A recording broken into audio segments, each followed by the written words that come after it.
Fale sobre a manipulação nas faculdades de psicologia. Não aguento mais. Esse aparelhamento, essa manipulação começa na escola de Frankfurt, né, no século XX. Mas ela tem raízes mais antigas. Mas, resumidamente falando, são muitos fatos, muitos acontecimentos que eu costumo falar na fraternidade para os alunos. Mas, resumidamente falando, Freud ele vem com a sua psicanálise materialista instintiva, onde ele vai falar sobre o comportamento humano e o comportamento da psique em termos animais, puramente instintivos e biológicos. Que tudo bem, faz parte, nós somos carne também, né? Mas a psicanálise não deveria se resumir apenas a isso. Então, em 1913, há um rompimento entre o Freud e o Jung. E o Jung, sim, vai abordar a psicanálise, a psicoterapia e a própria psique de uma forma mais transcendental, holística e gnóstica. Ele era um iniciado. Então vamos lá, para Freud, a psicanálise, a psique, o comportamento da psique se resume na libido, na potência e na energia sexual. É simplesmente algo instintivo e biológico e ele queria justificar todas as neuroses e desordens a partir disso, né? Já para Jung não, para Jung existe algo de metafísico, no mínimo metafísico, não vou usar o termo espiritual, mas metafísico. Então, Jung era um iniciado do Círculo de Eranos, um grande gnóstico, esotérico, hermetista, conhecia o verdadeiro cristianismo gnóstico, inclusive, e vai dissertar sobre isso e correlacionar o comportamento da psique humana em termos mais holísticos e abrangentes, e com ele vem também o conceito de inconsciente coletivo, apesar de que já existia algo disso nas mitologias que ele mesmo estudou. Então ele rompe com Freud, ele é mais metafísico, mais holístico, mais digno. Ele era um iniciado também, né?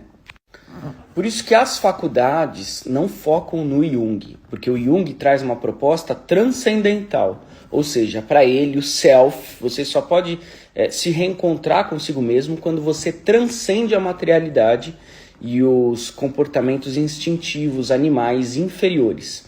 Jung era um hiperbóreo, era amigo do Miguel Serrano, né, do Hermann Hesse também, e até ganhou a cadeira de presidência da Sociedade Médica de Psicoterapia durante a Alemanha da Segunda Guerra, tá? Em 1933, durante o auge da Alemanha da Segunda Guerra. Então ele era muito próximo mesmo, tanto das ordens esotéricas como das fraternidades que promoveram, né, os NS na Alemanha. Depois ele rompe com isso por algumas dissidências políticas, mas ele acreditava nos valores transcendentais hiperbóreos arianos, enquanto Freud ficou mais na parte puramente biológica e instintiva. E aí acontece esse rompimento visceral e fatal. Em paralelo, estava sendo criada a escola de Frankfurt nos anos 20, e os frankfurtianos, que vão depois dominar a cultura, literatura, cinema, as artes de um modo geral, dominaram também a psicanálise e a psicologia. A psicologia moderna, que é ensinada nas faculdades, ela é frankfurtiana. Porque eles pegam os ensaios e os estudos do Freud, descontextualizam e justificam para promoverem a agenda de libertinagem sexual deles. Olha, não existe gênero, não existe sexualidade, tudo é tudo, e é um puro caos e não tem proposta transcendental, porque afinal de contas o homem é simplesmente um animal e deve satisfazer os seus impulsos, não transcendê-los, como dizia Jung. Entende o que acontece? Então, quem domina nas faculdades hoje de psicologia são os frankfurtianos, usando e descontextualizando o Freud. Então, é isso. Essa foi a grande guerra, a grande cisão, né? Enquanto para Jung, que era um gnóstico, um iniciado, um místico, um hermetista, um filósofo, há uma realidade transcendental e espiritual que deve ser levada em conta na psicanálise, para Freud e principalmente depois para os frankfurtianos, o homem é simplesmente um conglomerado biológico e ele vai ter repressão sexual se ele não satisfazer seus impulsos, ou seja, um homem é um animal. Enquanto para Jung existe a transcendência do ego, né, e o desconfiar da sua mente, assim, será que a minha mente não está falando merda? Será que eu tenho que confiar nela? Para Freud e para os frankfurtianos, nem tanto para Freud, mas mais para os frankfurtianos, a sua mente é a sua realidade. Então, se ela falou que você é trans, você é trans. Se a sua mente falou que você é gay e tem que satisfazer os seus impulsos, senão você vai viver recalcado e reprimido. Olha a diferença. Um te ensina a transcender a matéria, o outro te ensina a ficar preso porque isso dá dinheiro para o governo e para os satanistas. Além das ligações do Jung com Hermann Hesse, com René Guénon, com o Miguel Serrano, ele teve uma forte ligação também com a Schutzstaffel. né, com a SS na Alemanha. Então, a proposta do Jung é essa, né?